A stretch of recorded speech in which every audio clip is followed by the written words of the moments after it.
Here we are in the Clearwater River, and today I'd like to show you the basics of drift fishing for steelhead. So in this case, I got a very simple drift rig set up. We got some tubing on a line with a weight in it. Remember, you just want enough weight to be able to tick on the bottom. If it's too heavy and it starts snagging up, you got too much weight and clip it off. And then you can have anywhere from 1 to 2 feet of line below your little barrel swivel.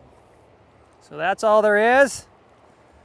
Most people like to tip their bait or their hooks with some sort of bait. In this case, I put a little bit of shrimp on. People like eggs. Some will put tuna in. It's all up to your own preference. Put some time in and see what you like. So that's all there is to it. This is a great hole to fish right here, so I'm going to start fishing.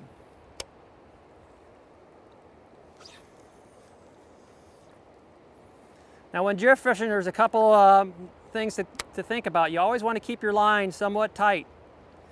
That way you can feel those bites when they happen. A lot of times they're just real subtle. They'll just stop. Just like that. In that case, it was a rock. And if it starts snagging up too much, it tells me I've got too much weight on and I may want to switch to or cut some weight off. Another little thing to think about if you're fishing in an area that's real snaggy, one of the things you can do is just slowly reel. That will keep the weight just skipping over the bottom. In this case, I have too much weight on. So in this particular case, I noticed when I cast it, I kept snagging up. And ideally, when you're drift fishing, you just want the weight to just kind of tick along the bottom. You don't want it hanging up and staying there. So mine was hanging up too much, so all I have to do is go out there and cut a little bit of this weight off. That should do the trick. And we'll try her again.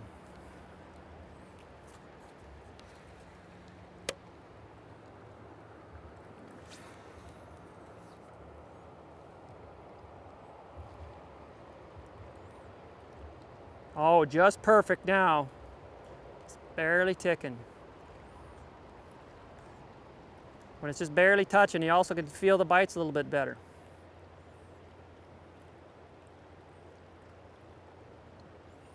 One thing to think about, sometimes you fish in areas that are really snaggy. One little trick you can do is as it's bouncing down, you can slowly reel. That will keep your weight kind of skipping higher and it doesn't drop down and snag up as much. So try that if you're snagging up too much and breaking off all the time. One thing that will help your success when drift fishing is after you cast, you have a big arc in your line. Be sure to reel that arc out. You want to keep that line tight so you can feel what's on the other side. Sometimes you can just slowly reel to help keep it tight. It often helps you detect hits.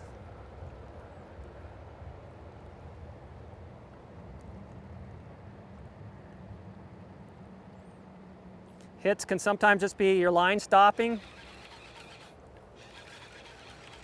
Now one thing when casting and when bait drifting that you want to consider is to cast a little bit upstream of where you think the fish are or where you want your bait to be on the bottom, because it does take a little bit of time for your bait to get down. So if you cast straight out, it might not hit the bottom until you're down towards the end of the drift. So just angle it up a little bit.